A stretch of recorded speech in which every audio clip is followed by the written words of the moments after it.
Good evening friends, welcome to this part of the video. Today we shall have a look at what the buyer and seller will have to do as a process and procedure once they decide to go in for an international trade transaction.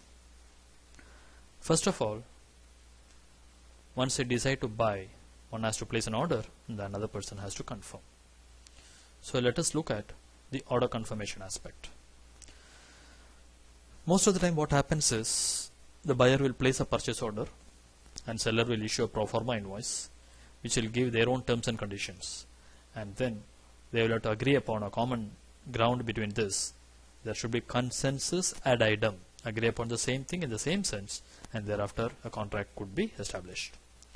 So what are the essentials? The essentials are that the details of the merchandise will have to be decided upon. What is to be sold, in what quantity, what quality, what packing, what size, what nature, etc. It depends upon the target market or the segment that has been identified by the buyer to on-sell these goods. So if somebody is buying a toothpaste, they have to decide how the packing should be. Is it a kid's toothpaste or an adult? Is it a specialized one or a normal one? Is it a herbal or otherwise? What should be what packing? 100 gram, 200 gram, 500 gram, family pack or not? Should it come with a brush pre-packed or not? And things like that. So the quality and quantity will have to describe. The time period for delivery and payment will have to be decided. When we say time period for delivery and payment, when the goods should be delivered, how the goods should be delivered, where the goods should be delivered, how the payment will be made, when the payment will be made. What is the trigger for payment? Is it 60 days from shipment, 60 days from presentation of invoice, 60 days from something else? How is it? Then we have to decide upon the pricing method and the currency. What's the currency in which invoice will be? Is it a home currency of the buyer, home currency of the seller, or any other international currency like a dollar or an euro? What will be the pricing method? Is the pricing depending upon some international commodity pricing like the commodity markets in Toronto, or maybe is it dependent to the oil prices, or how the pricing has to be decided? Once these things are decided, the buyer and seller can take the help of the International Commercial Terms ICC publication 715 to further simplify their contract drafting procedure. They have to decide upon payment method, whether the payment method will be through documentary credits or documentary collection or open account. It could be payment in advance also. Once this is done, it has to be followed by arranging for finance to pay by the buyer. Buyer has to arrange money to be paid. Maybe if it is site and if the documents and goods arrive in 1 week's time, they have to make money ready to be paid. They have to make arrangement for on-selling or using the goods that is being sold. If they are traders, they have to find some counterparty to whom they can offload these goods. The supplier will have to place back-to-back order for the inputs. He may have to buy raw material to manufacture, or he may have to procure these goods to be sold. He may have to arrange pre-shipment finance so that he will have money to buy the goods to be sold. The supplier may also have to arrange for contract of carriage, contract for supply chain, warehousing, logistics, contract for insurance, and maybe for other documents like maybe inspection certificate or origin certificate or manufacturing certificate or quality certificate or phytosanitary certificate, so many other things. The buyer will have to arrange for all these things once an order is confirmed so that he will be able to make a shipment, meet the terms and conditions of the order, provide evidence in the form of stipulated documents for this order, and realize his payments. The main problem could come because of the differences in the standard terms and conditions that each party are used to. So the purchase order may have these terms and conditions which the buyer is used to or buyer normally uses, and the pro forma invoice will carry the terms and conditions which the seller normally offers while he is making the sale. So the parties will have to negotiate and come to a common understanding among these terms, and thereafter they can drop the sales contract. Sales contract is nothing but formalization, recording, registering, and creating a document for this particular transaction that has been agreed upon. What are the essentials of sales contract? The seller undertakes to provide the goods, the buyer undertakes to pay. They also based upon jurisdictions and where the arbitrations and which laws will be applicable. For example, the contract may be between a party in UAE and a party in Pakistan, and the jurisdiction could be courts in Singapore, and the laws could be English laws. It is possible to draw such a contract, provided parties are willing to agree.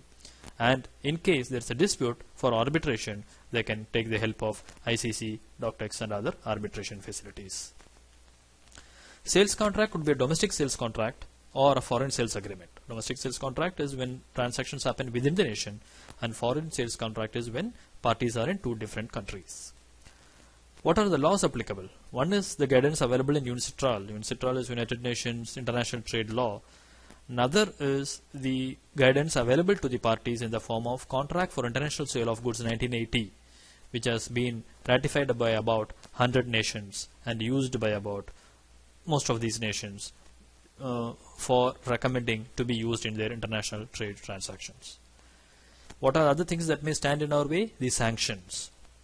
If we are dealing with certain goods, sanctions will be of more significance to us. For example, goods of dual use cannot be sold to certain countries on certain times, and if there is a risk of sanction after the contract has been entered, then people will be in trouble.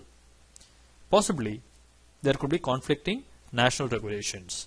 The seller's country and the buyer's country may have different regulation about this particular good. So, possibility of import or possibility export or possibility of not being able to carry out this transaction on the last minute should be looked into. Now let us have a short look about or at the Incoterms.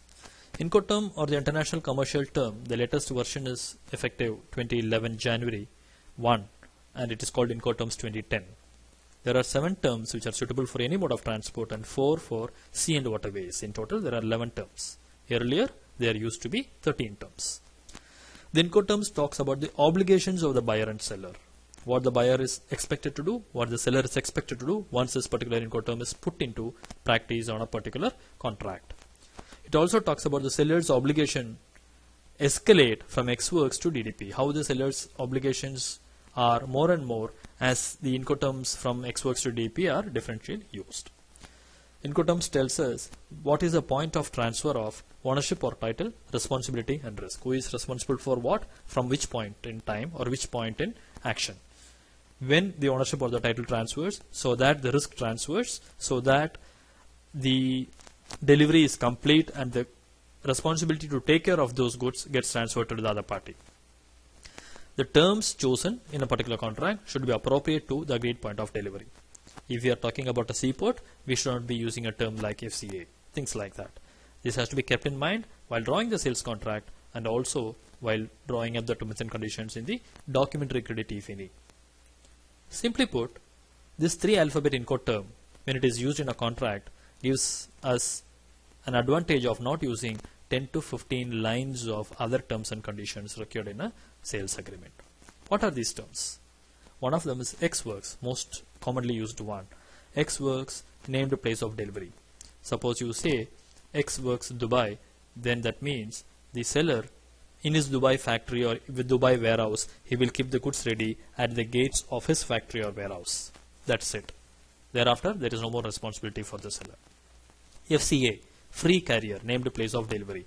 FCA could be a place or an airport, and it is used for non-sea transport.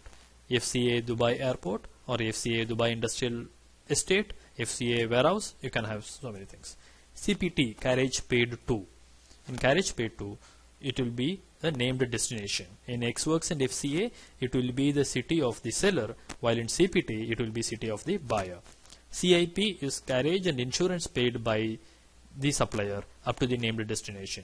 DAT is delivered at a terminal, all costs paid up to that delivery by the supplier.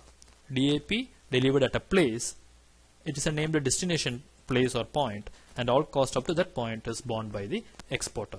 DDP is delivered duty paid, which means the duty for importing into the destination country is also paid by the exporter.